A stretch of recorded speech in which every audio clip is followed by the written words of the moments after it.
উদ্বোধনী অনুষ্ঠান হয়ে গেছে প্রধান অতিথির বক্তব্যের মাধ্যমে। এখন আপনারা খেলা শুরু করে দিন, প্রধান অতিথি খালি ঘোষণা দিলে বা হ্যাঁ ঠিক আছে যে পরিমাণ দোলা ভালো।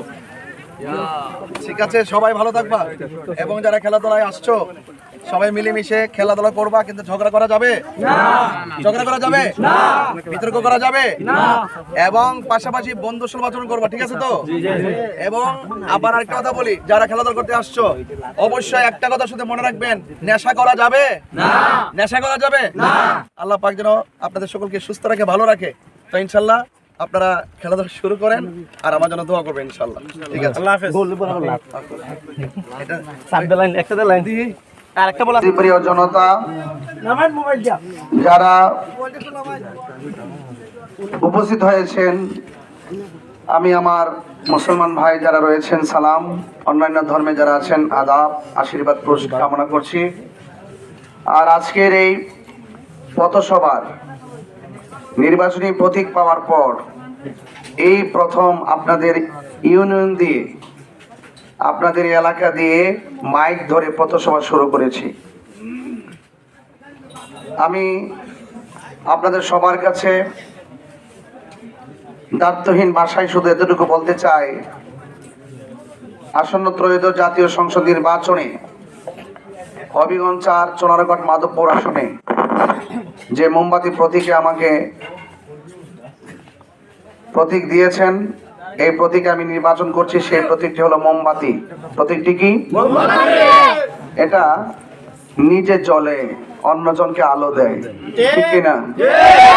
তো মনে রাখবেন, আমরাও যেহেতু রাজনীতিতে এসেছি এবং মানুষের কল্যাণে কাজ করার জন্য প্রতিশ্রুতি গ্রহণ করে এখানে এসেছি, তো মনে রাখবেন যে যদি আল্লাহ পাক আপনাদের দয়া, আল্লাহ পাক আপনাদের দোয়া এবং আল্লাহ পাকের অশেষ মেহেরবানিতে যদি আল্লাহ পাক আমাকে আপনাদের প্রতিনিধি হিসেবে কবুল করেন, ইনশাআল্লাহ ওই মোমবাতি যেমন নিজে জ্বলে অন্যজনকে আলো দেয়, ঠিক এমনভাবে আমি এই এলাকার চোনারঘাট মাধবপুর মেহনতি মানুষ থেকে শুরু করে, চা শ্রমিক থেকে শুরু করে আপনাদের যত দাবিগুলো আছে, আপনারা যেন আমার কাছে বলতে না হয়, আমি আমার নৈতিক দায়িত্বের জায়গা থেকে আমি আপনাদের সমস্ত কাজগুলো অন্তর থেকে দৃঢ়তার সাথে আমি অক্ষরে অক্ষরে বাস্তবায়ন করার চেষ্টা করব। আমি গভীর অন্তঃস্থল থেকে শ্রদ্ধার সাথে স্মরণ করছি আপনাদের বানানো ভাইস চেয়ারম্যান, আমাদের অত্যন্ত সুন্নতে অতন্ত্র প্রহরী মরহুম আব্দুল কাইয়ুম তরফদার সাহেব। তিনি ওয়াদা করে গিয়েছিলেন, কয়েকটা ওয়াদা রেখে গিয়েছিলেন। এই ওয়াদাগুলো তিনি করে গিয়েছেন। আমি বিশ্বাস করি তিনি যে স্বপ্ন, তিনি যে বিশ্বাস নিয়ে আপনাদেরকে খেদমত করার জন্য প্রতিশ্রুতি দিয়েছিলেন, তিনি এমন একজন মানুষ ছিলেন, আমার মনে হয় তার নিয়তের কারণে এটা কবুল হয়ে গেছে। উনি অনেক ভালো মানুষ ছিলেন, আল্লাহ পাক নিয়ে গেছেন। যদি বেঁচে থাকতেন এই কাজগুলো তিনি করতেন। ইনশাল্লাহ আল্লাহ যদি আমাদেরকে কবুল করে, এগুলো কাজ কোনো বিষয় না, এর বাহিরে অনেক বড় বড় কাজ আছে। এই কাজগুলো তো হবেই, কিন্তু আজকে আমি তো ঘুরে আসছি কালেঙ্গা পর্যন্ত। আপনারা তো জানেন, নিজেরা চলাফেরা করেন, এই রাস্তার যে অবস্থা, এই বিষয়গুলো অত্যন্ত স্পেশালি ভাবে এগুলো করতে হবে।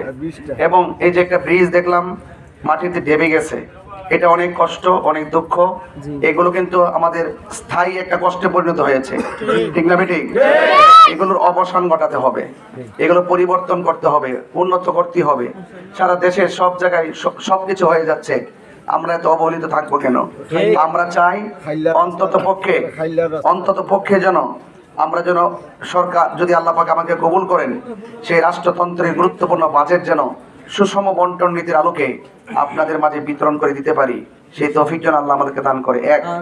এই যে খালি রাস্তা, এই যে একদম যে মাটির রাস্তাগুলো যেগুলো আছে, এগুলো যে অবস্থা, এবং পাশাপাশি যতগুলো গ্রাম আছে, এই গ্রামের সাথে মনে হচ্ছে যেন একটা অন্য